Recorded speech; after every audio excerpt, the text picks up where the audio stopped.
Vocês acham que conhecem a verdadeira dor de uma traição familiar até sentirem o ferro frio de uma fechadura mudada na casa que vocês mesmos reconstruíram com as vossas próprias mãos. Vocês já sentiram o chão desaparecer debaixo dos vossos pés quando a vossa própria mãe vos olha nos olhos com nojo e diz que vocês nunca passaram de um simples empregado rústico na família. Mas o que a arrogância deles nunca os deixou perceber é que vender as paredes e o teto de uma propriedade não significa absolutamente nada quando vosso nome é o único que controla a água que corre por debaixo daquela terra. Durante 12 longos e exaustivos anos eu fui o burro de carga da minha família. A nossa história sempre foi dividida por uma linha invisível mas cruelmente clara. O meu irmão mais novo Miguel era o menino de ouro, o prodígio que foi mandado para as melhores universidades privadas de Lisboa para estudar direito e vestir fatos feitos à medida. E eu era o filho que ficou para trás. Quando os nossos avós faleceram, eles deixaram uma quinta enorme mas completamente em ruínas no interior do país. A Quinta das Oliveiras era um amontoado de pedras caídas, telhados desabados e mato crescido. Os meus pais queriam vender o terreno por uma miséria para pagar o primeiro carro de luxo do Miguel, mas eu implorei para me deixarem tentar salvar o nosso legado. Acordamos que eu poderia viver lá e tentar erguer um negócio. O que se seguiu foi mais de uma década de sacrifício absoluto. Eu acordava todos os dias às 4 da manhã com o frio a cortar os ossos. As minhas mãos estavam perpetuamente cheias de calos abertos e cortes profundos de carregar pedras pesadas, de misturar cimento, de limpar os poços antigos. Eu abdiquei da minha juventude. Não fui a festas, não viajei, não tive relacionamentos.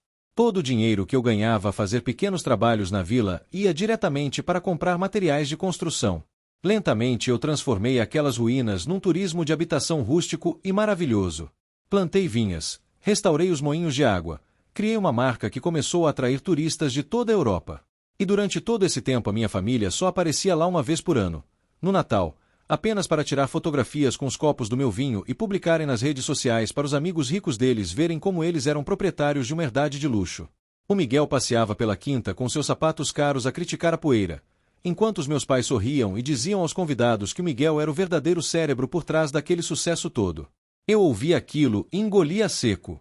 Eu convencia-me de que o amor deles era real e que o meu suor era o alicerce que mantinha a nossa família unida. Que ingenuidade cega e patética a minha! O primeiro sinal de que a minha devoção era apenas uma ferramenta descartável aconteceu no 8º ano do projeto. Eu tinha passado meses a poupar cada cêntimo dos lucros da época alta para comprar um sistema de aquecimento central para os quartos de hóspedes. O inverno estava a chegar e isso ia permitir manter a quinta aberta o ano inteiro. Numa tarde de terça-feira, a minha mãe ligou-me a chorar compulsivamente. O tom de voz dela era de um desespero teatral. Ela disse-me que o Miguel se tinha metido num problema gravíssimo com dívidas de jogo num cassino e que pessoas perigosas o estavam a ameaçar. O valor era exatamente o triplo do que eu tinha poupado para as obras. Eu fiquei em choque. Tentei argumentar que aquele dinheiro era a salvação do negócio, mas a minha mãe mudou de um choro desesperado para uma fúria gélida em segundos. Ela gritou-me ao telemóvel que eu era um egoísta sem coração, que eu estava a brincar aos agricultores enquanto a vida do irmão dele estava em risco. O peso da culpa que ela tirou para cima de mim foi tão esmagador que eu a cedi. Fui ao banco com um nó no estômago e transferi todas as minhas poupanças. Passei o inverno inteiro a tentar aquecer os quartos com aquecedores a óleo que faziam disparar o quadro elétrico de hora a hora. Os clientes reclamavam. Eu pedia desculpas com o rosto a arder de vergonha. E semanas depois eu vi fotos do Miguel numa viagem de luxo no sul de Espanha com a namorada a beber champanhe. Quando eu confrontei os meus pais sobre isso, eles simplesmente disseram que o rapaz precisava de desanuviar a cabeça depois de tanto estresse. Eu não disse mais nada. Engoli a raiva e perdoei cegamente porque acreditava que a família devia estar sempre em primeiro lugar. O dia em que o meu mundo foi violentamente arrancado debaixo dos meus pés tinha um céu cor de chumbo e um vento frio que cheirava a tempestade. Eu tinha ido à vila comprar mantimentos para o pequeno almoço dos hóspedes e quando regressei com a carrinha carregada encontrei 2 carros pretos de alta cilindrada estacionados à porta da quinta. O meu coração acelerou. Saí da carrinha e caminhei até o pátio principal de pedra que eu mesmo tinha calcetado. Lá estavam os meus pais, o Miguel com um sorriso arrogante no rosto e 3 homens engravatados com pastas nas mãos. A minha mãe olhou para mim com uma frieza que me congelou o sangue. Ela não me cumprimentou, não sorriu. Apenas cruzou os braços e disse que eu precisava de tirar as minhas coisas da casa principal imediatamente. O choque foi tão grande que eu não consegui processar as palavras. O Miguel deu um passo em frente e atirou um envelope pardo para o chão de pedra mesmo aos meus pés. Ele riu-se de forma seca e explicou com um tom de escárnio que os pais tinham secretamente dissolvido o fundo fiduciário dos avós. Como a escritura do terreno principal sempre esteve no nome deles, eles tinham acabado de transferir a propriedade inteira para o nome do Miguel. E o Miguel tinha acabado de assinar um contrato milionário com uma mega corporação imobiliária para arrasar a quinta inteira e construir um resort de luxo com campo de golfe e spa. Aqueles homens de fato eram os promotores a fazer a inspeção final. O ar fugiu dos meus pulmões. As minhas pernas tremeram tanto que eu quase caí de joelhos. Eu olhei para minha mãe e implorei com a voz embargada por lágrimas quentes. Eu disse-lhe que tinha dado meu sangue por aquelas pedras, que eu não tinha casa, não tinha poupanças, não tinha para onde ir. Falei dos 12 anos de trabalho escravo enquanto eles viviam no conforto. O meu pai revirou os olhos com impaciência e suspirou. Ele disse com nojo que eu devia agradecer por eles me terem deixado brincar aos camponeses durante tanto tempo de graça. A minha mãe ajeitou o casaco caro que tinha vestido e murmurou que o Miguel ia casar e precisava daquele capital para construir o futuro dele na capital. Ela olhou-me de cima a baixo como se eu fosse lixo e disse que eu tinha até o final do dia para fazer as malas e desaparecer dali porque os tratores iam chegar na segunda-feira. O Miguel virou-me as costas a rir com os promotores sobre o design do novo campo de golfe. Deixarão-me ali sozinho debaixo da chuva miudinha que começava a cair, com o peito a arder numa agonia física tão intensa que eu achei que ia ter um ataque cardíaco ali mesmo no pátio. Eu entrei na casa que eu reconstruí, coloquei umas poucas roupas num saco de desporto e conduzi para longe sem olhar para trás. Eu passei 2 noites num motel de beira de estrada muito barato e com cheiro a mofo. Sentado no chão do quarto escuro, a ouvir a chuva bater no vidro rachado da janela. A tristeza e a dor de ter sido descartado como lixo pelo meu próprio sangue consumiam minha alma.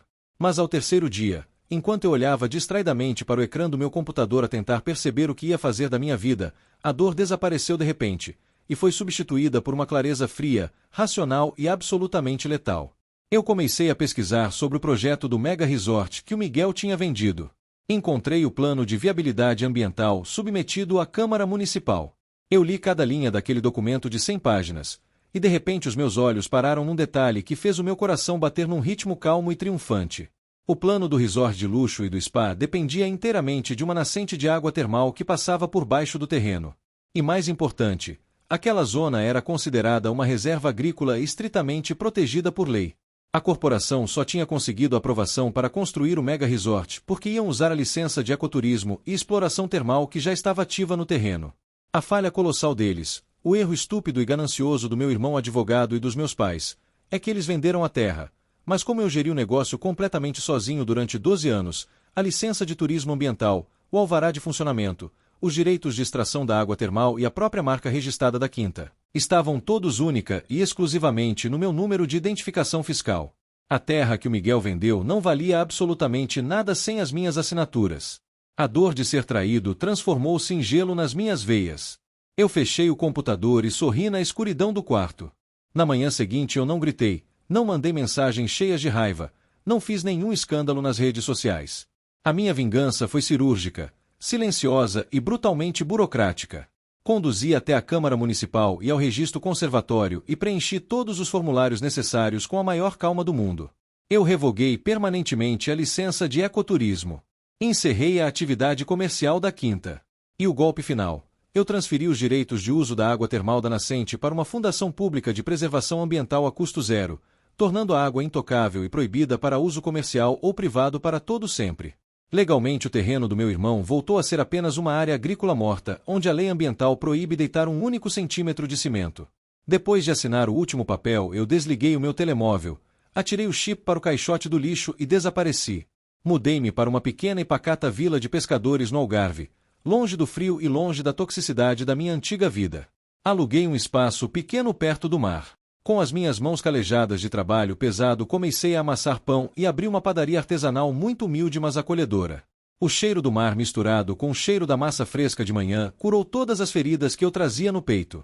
Eu não fiquei rico, não conduzo carros desportivos nem vivo em mansões, mas conheci uma mulher maravilhosa, uma professora da escola primária com um sorriso doce e um coração gigante. Nós casamos numa cerimônia simples na praia e hoje temos uma filha linda que adora sujar o nariz de farinha enquanto me ajuda na padaria. A paz profunda que sinto todos os dias a ver o sol nascer sobre o oceano vale infinitamente mais do que todos os milhões que a minha família tentou roubar. O castigo da minha família não precisou da minha interferência. Eles construíram a própria prisão com a sua ganância desenfreada. Soube anos mais tarde, através de antigos conhecidos, como a vida deles desmoronou num pesadelo de estresse e fúria. Quando os construtores da corporação milionária chegaram para iniciar as obras, descobriram que as licenças tinham sido revogadas e que a nascente de água estava bloqueada pelo governo. O projeto do resort tornou-se ilegal e impossível de executar. A corporação não teve qualquer piedade. Eles processaram Miguel e os meus pais por quebra de contrato, burla agravada e fraude documental. Exigiram a devolução dos milhões e milhões em indemnizações. A batalha legal durou anos e sugou cada cêntimo que eles tinham. O Miguel perdeu a licença de advogado e a noiva rica dele abandonou assim que as contas bancárias foram congeladas pelo tribunal. Os meus pais tiveram de vender o apartamento luxuoso em Lisboa e os carros para pagar aos advogados de defesa, e mesmo assim ficaram atolados em dívidas impagáveis. Eles não acabaram a viver debaixo de uma ponte, mas a realidade do karma deles foi muito mais sombria e humilhante. Hoje vivem os três num anexo minúsculo e úmido nos arredores da cidade. A reputação de alta classe que eles tanto prezavam foi completamente destruída e os amigos ricos desapareceram. Eles passam os dias fechados naquele espaço pequeno a culparem-se uns aos outros com berros e insultos pela desgraça que as próprias escolhas trouxeram. Presos uns aos outros numa miséria amarga e sufocante. O último capítulo desta história aconteceu há poucas semanas. Eu estava no mercado local da minha vila costeira a comprar peixe fresco para o almoço. O sol estava a brilhar. A minha filha segurava minha mão a rir e a minha mulher estava ao meu lado. De repente uma figura bloqueou o nosso caminho no meio das bancas. Era o Miguel. Eu quase não o reconheci. Ele estava extremamente magro, com o cabelo ralo, os ombros caídos e a vestir um casaco velho e gasto. Ele tinha os olhos fundos e vermelhos e um aspecto de quem não dormia direito há anos. Ele olhou para mim e tentou forçar um sorriso triste e quebrado. A voz dele tremia quando disse o meu nome. Ele começou a falar muito rápido, quase a implorar, a dizer que a mãe estava doente, que o pai tinha perdido a cabeça, que eles não tinham dinheiro para comer e se eu não podia dar-lhes abrigo ou um emprego na padaria.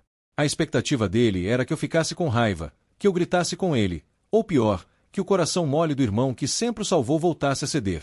Mas eu não sentia absolutamente nada. Não havia ódio, não havia tristeza, havia apenas um vazio total em relação àquela pessoa. Eu olhei-o nos olhos com uma indiferença gélida.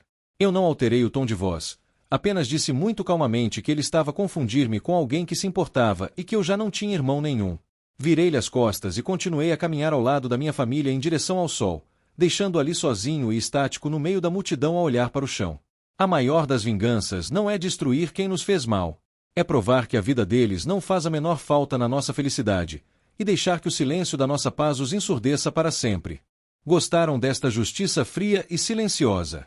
Não se esqueçam de deixar o vosso like, de subscrever o canal e de ativar o sininho para não perderem nenhuma das nossas histórias envolventes.